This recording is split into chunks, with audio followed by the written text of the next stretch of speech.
Está começando mais uma academia.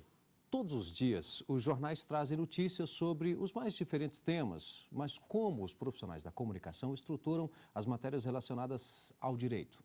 As questões trabalhistas são vistas como um direito fundamental. Esse é o tema da dissertação que vamos debater no programa desta semana com a mestre em Direito Clarice Calisto. A narrativa jornalística e o ocultamento do trabalho como direito fundamental.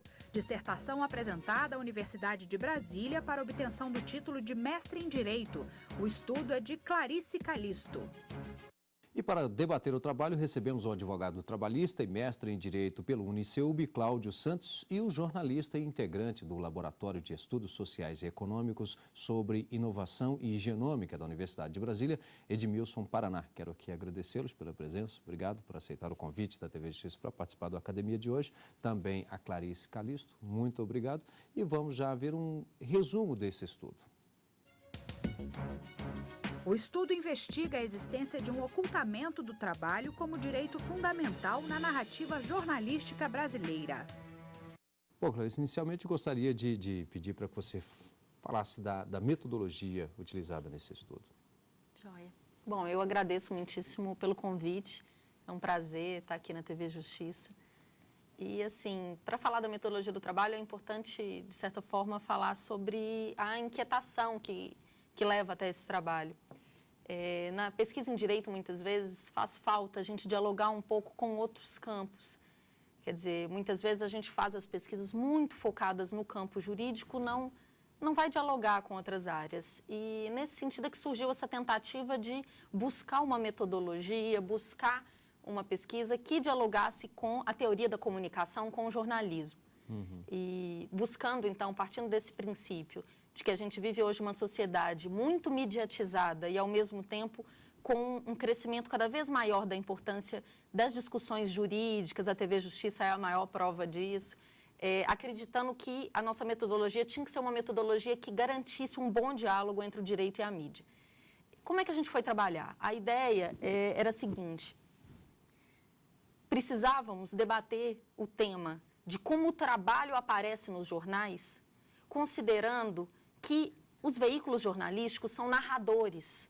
As notícias, elas são fragmentos que saem dia após dia, vão contando histórias, e essas narrativas que vão sendo construídas, elas são narrativas fáticas, não são narrativas fictícias como na literatura, mas ainda assim são narrativas porque há conflitos, há personagens, e, portanto, a gente foi buscar na narratologia uma metodologia que conseguisse dar conta desses problemas de como as notícias que são contadas sobre alterações na legislação trabalhista, sobre aumento ou diminuição de direitos trabalhistas, como é que isso apareceria na história que vai sendo contada dia a dia pelo jornalista nos jornais.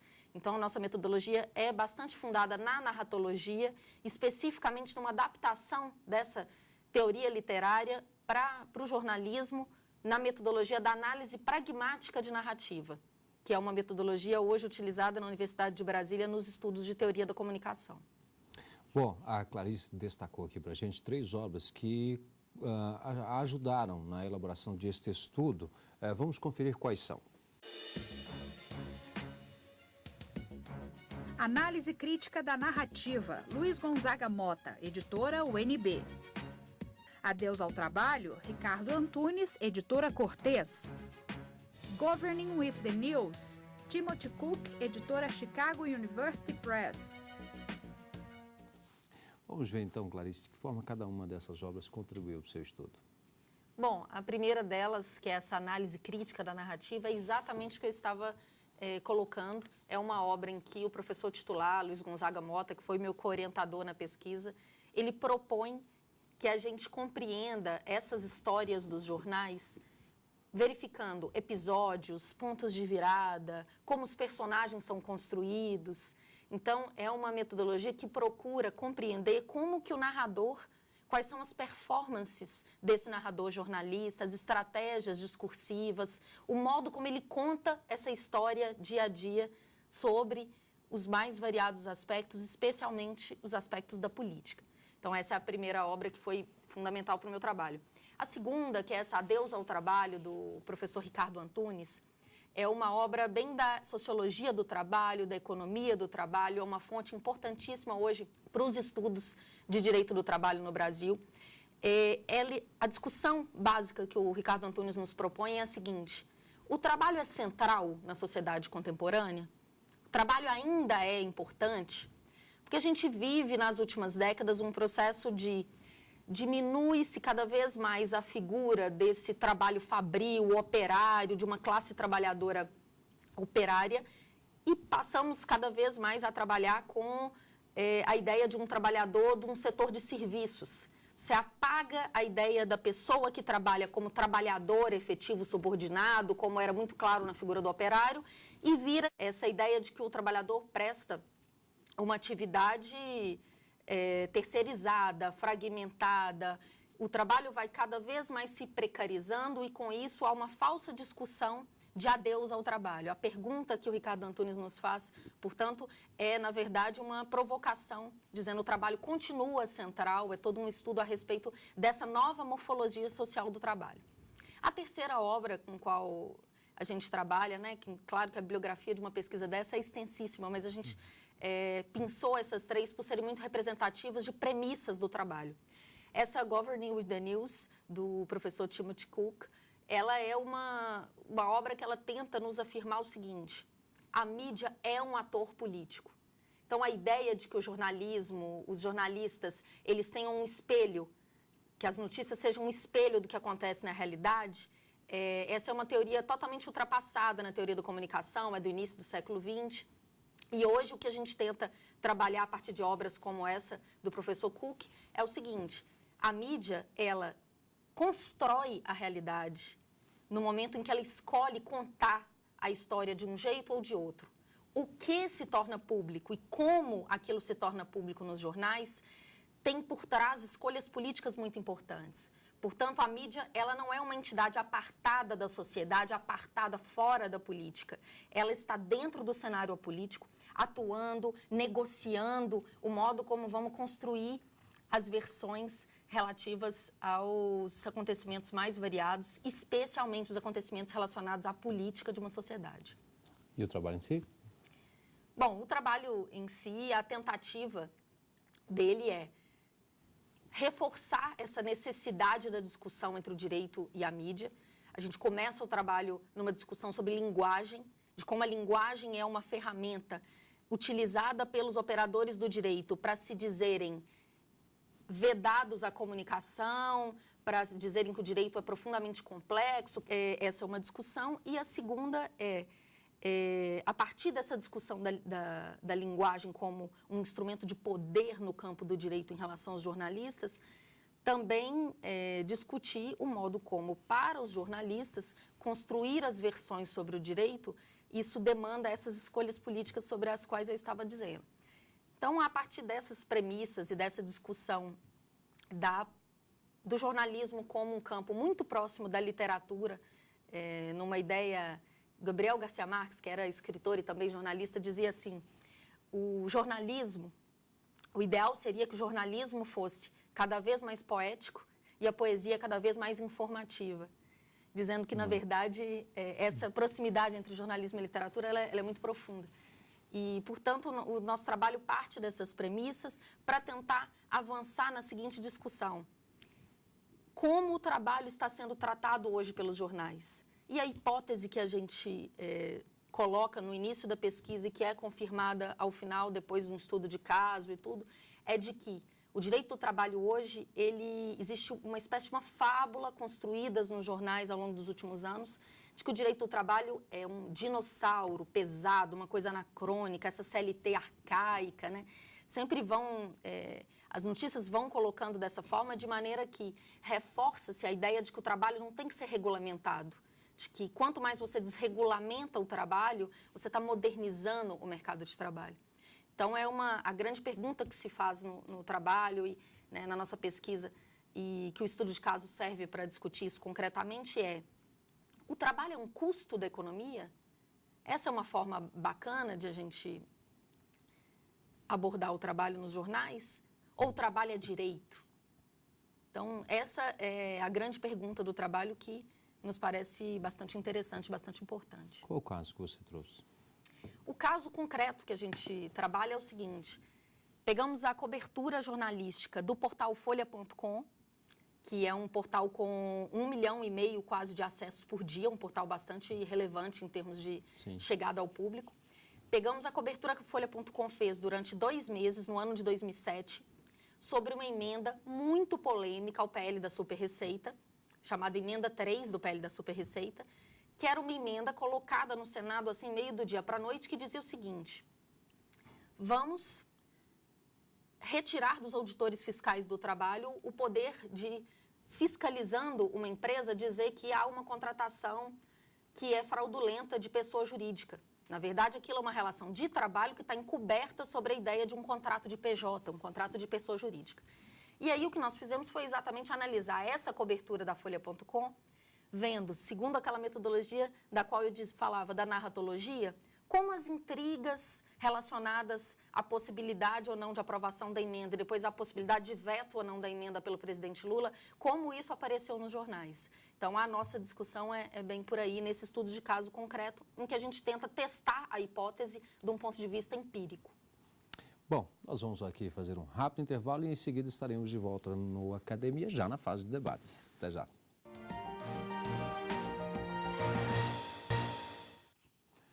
Estamos de volta com a Academia, hoje debatendo a dissertação de mestrado de Clarice Calisto, a narrativa jornalística e o ocultamento do trabalho como direito fundamental.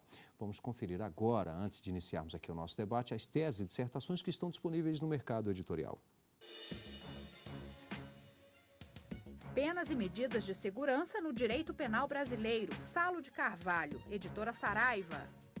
História do Direito, Perspectivas Histórico-Constitucionais, Rodrigo Arnone, editora Atlas. A Presunção da Inocência e a Construção da Verdade, Marco Aurélio Gonçalves Ferreira, editora Lumen Iuris. Bom, vou pedir aqui ao Dr. Cláudio Santos, professor também Cláudio Santos, para que dê início ao nosso debate, um trabalho extremamente interessante, justamente como ela disse logo no início, que juntou aí duas áreas, né? A comunicação e também o direito, com foco no direito do trabalho. É bom até deixar claro para que não fique parecendo que é um trabalho na área jornalística, né? Porque senão confunde um pouco. Muito interessante, inclusive, o trabalho. Professor Cláudio. É verdade, Mark. Primeiro, parabenizar a Clarice pelo excelente trabalho. Geralmente nós vemos nos cursos de direito, sobretudo no mestrado e doutorado, uma preocupação muito grande com a dogmática jurídica, né? E esse trabalho interdisciplinar, ele traz luzes para esse campo e o objeto que ela resolveu aprofundar, o estudo de caso, é do direito do trabalho. E muito bem discutido, porque o direito do trabalho, sobretudo em momentos de crise, em momentos em que nós temos crises internacionais, ele acaba sendo o grande vilão, né? O que você falou do dinossauro que acaba atrapalhando, travando o crescimento do país, quando na verdade existe um direito fundamental, um direito que está na nossa Constituição, e você inclusive trata no seu trabalho a questão da declaração dos princípios de direitos fundamentais do trabalho da OIT, né? Então, é muito gratificante ler um trabalho que faz essa inter-relação com a comunicação e com o direito, mais especificamente do direito do trabalho. Mas me parece que, eu acho que você, de uma certa forma, tratou isso, não passando, que às vezes a gente tem a noção, você falava do espelho da mídia, né? Que a mídia ela é neutra, né? Ela simplesmente reflete a realidade e no Brasil, sobretudo, quando os grandes meios de comunicação, eles não explicitam a sua posição ideológica. Porque todos têm uma posição ideológica, mas quando vai para o grande público, parece uma coisa neutra. Não, nós estamos simplesmente narrando os fatos. Quando por trás existe uma ideologia, muitas vezes, assim, né, uma ideologia neoliberal, ou algumas ideologias mesmo, como você coloca na sua obra, a questão de ser de esquerda ou não. Mas não te parece que falta no Brasil essa assunção de um posicionamento? Será que a imprensa faz isso porque a sociedade não está madura ainda e não tem essa compreensão e é mais fácil vender uma notícia neutra do que simplesmente, não, eu sou um meio de comunicação neoliberal e tudo que for contra essa teoria eu vou criticar. Ou ao contrário, tudo que vier do ponto de vista social eu vou noticiar e o que for neoliberal eu vou criticar. será que a sociedade brasileira não estaria madura para ter esse posicionamento ideológico da mídia? Isso, né? Assume isso, porque vários hebdomedários você pega no final de semana, parece que várias manchetes, né? Às vezes acontecem coisas gravíssimas que não se dá manchete. Por quê? Porque é da ideologia, né, daquele meio de comunicação, quando na verdade não é neutro, né?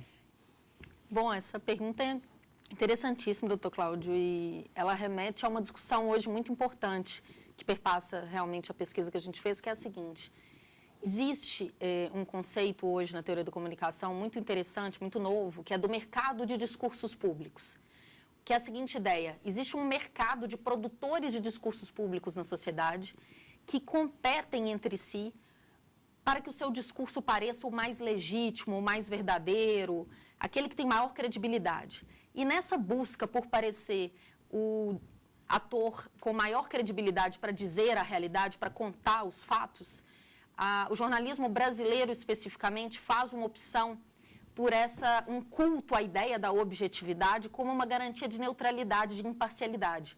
O que, na verdade, em termos de teoria da comunicação, já está ultrapassado há muito tempo, assim.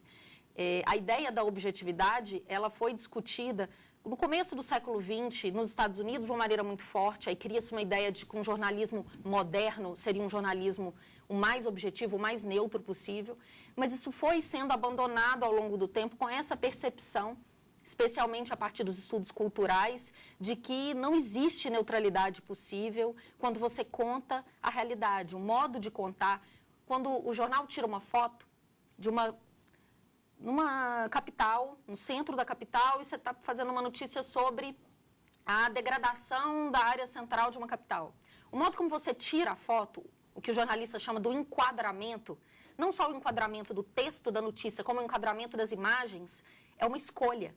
No momento que você tira essa foto lá no centro, da porta de um casarão abandonado, se você inclui ou não um usuário de crack que está na esquina, na tua foto, isso tem profundas implicações no modo como você está contando aquela história.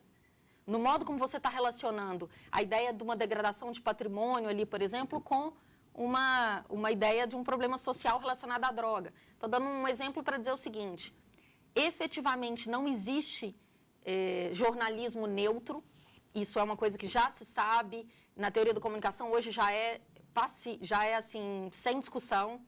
Mas, no caso brasileiro, ainda existe nos veículos uma tentativa de manter essa ideia o mais forte possível na opinião pública, como uma tentativa de se legitimar como produtor de discursos públicos, a pessoa que conta a realidade, que esclarece os fatos para a sociedade. Edmilson. Clarice, nesse exercício interpretativo da realidade que a mídia faz, evidentemente, uma série de compreensões narrativas que são colocadas para apresentar essa realidade da maneira mais palatável possível, vamos dizer, para os consumidores de notícia, a dimensão do conflito ela é muito importante, né? Porque ela é um eixo norteador de qualquer narrativa. É a partir das contraposições entre bem e mal, entre bom e ruim, que se constroem basicamente os eixos narrativos, né? Ao se contar uma história. E, evidentemente, a gente observa isso na cobertura jornalística, como certamente foi o que você observou nesse contexto. Quando nós falamos de contraposição para a apresentação de uma narrativa, e por isso essa abordagem da narratologia ela é tão interessante, né? Os atores, evidentemente, dessa disputa cumprem um papel importante na definição dessa narrativa. E um ator que me parece fundamental, quando se trata tanto do ponto de vista do direito, que é o sujeito do direito, quanto do ponto de vista da comunicação, que é o ator social do discurso, ou o personagem daquela narrativa, o trabalhador, né? E aí eu gostaria de saber como você observou, como foi trabalhada a figura do trabalhador no seu trabalho, a partir dessa avaliação empírica especificamente, dessa cobertura, porque nós observamos geralmente que o trabalhador é tratado de duas formas desse tipo de cobertura, né? A primeira, o trabalhador organizado politicamente, e o trabalhador do trabalho, aquele que só trabalha e cumpre seu papel na escala produtiva. E essa contraposição é muito dada a partir de fatores políticos, né? Então, ao trabalhador do trabalho seria interessante a flexibilização, porque ele não é mais um trabalhador, agora ele oferece o serviço dele. E ao trabalhador organizado politicamente, resta a dimensão do apego improdutivo ao trabalho, de uma série de privilégios sindicais e uma série de outras questões. E eu faço essa pergunta especificamente em relação ao sujeito para entender duas coisas. Primeiro, como que esses trabalhadores poderiam intervir nesse mercado de discursos públicos, como você apresenta, nessa discussão de uma construção dessa narrativa, porque isso interessa a ele politicamente. Segundo, evidentemente, como isso aconteceu na sua cobertura especificamente. Bom, é bastante interessante essa indagação, porque quando eu trabalho a ideia na pesquisa, né, o achado central da pesquisa é de que existe um ocultamento do trabalho como direito. E esse ocultamento do trabalho como direito acaba sendo também, Edemilson, um ocultamento do trabalhador como titular desse direito, do trabalhador como a pessoa que possui esse direito. Porque quando você enfoca uma discussão sobre maior ou menor proteção trabalhista, se as histórias fossem contadas colocando foco, como você está dizendo, no trabalhador, ficaria muito mais claro que, para além de discutir a regulamentação do trabalho como custo da economia, é importante pensar no impacto de desregulamentar ou regulamentar em relação à qualidade de vida da sociedade como um conjunto de pessoas. Que se tem uma jornada excessiva de trabalho, essas pessoas não estão desfrutando de direitos importantes.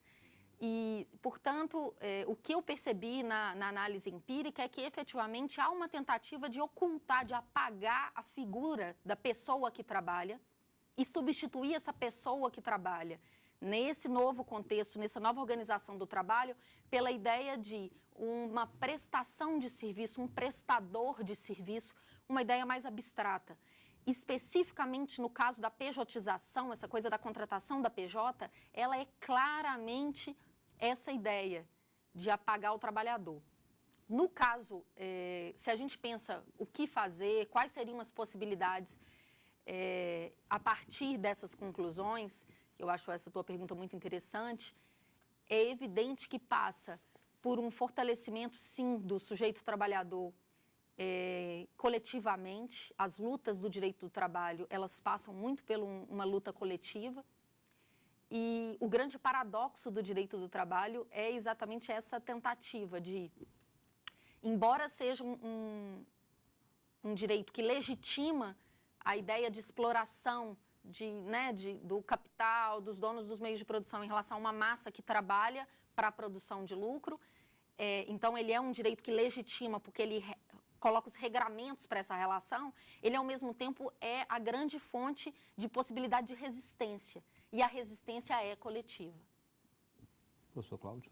É muito interessante essa discussão, porque muitas vezes esse trabalhador que você citou, ele tem a sua expressão, ele se expressa por intermédio das suas organizações sindicais, né? Que nesse caso da flexibilização, desregulamentação, tem um papel importantíssimo, né?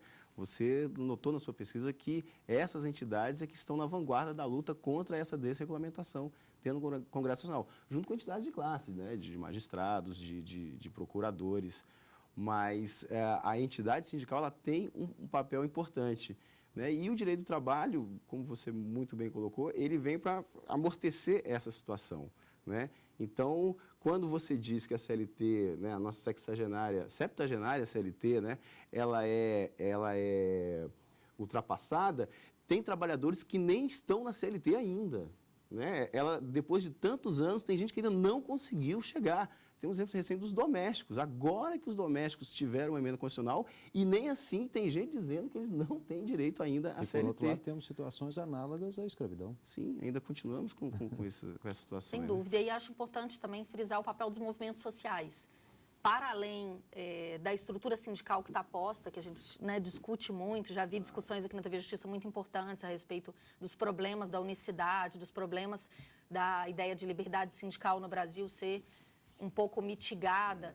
É importante o fortalecimento dos movimentos sociais. Bom, eu quero aqui agradecer a Clarice Calisto, muito obrigado, parabéns pelo trabalho, inclusive, né, por justamente essa junção de temas aí que de fato é muito interessante. Também ao professor Cláudio Santos, muito obrigado, e ao Edemilson Baraná também nossos agradecimentos pela presença aqui na TV Justiça. Lembro que você pode participar do Academia, para isso é fácil, basta enviar o seu trabalho para academia@stf.jus.br. O programa também pode ser visto na internet por meio do site da TV Justiça, que é www.tvjustiça.jus.br. Obrigado e até o próximo encontro.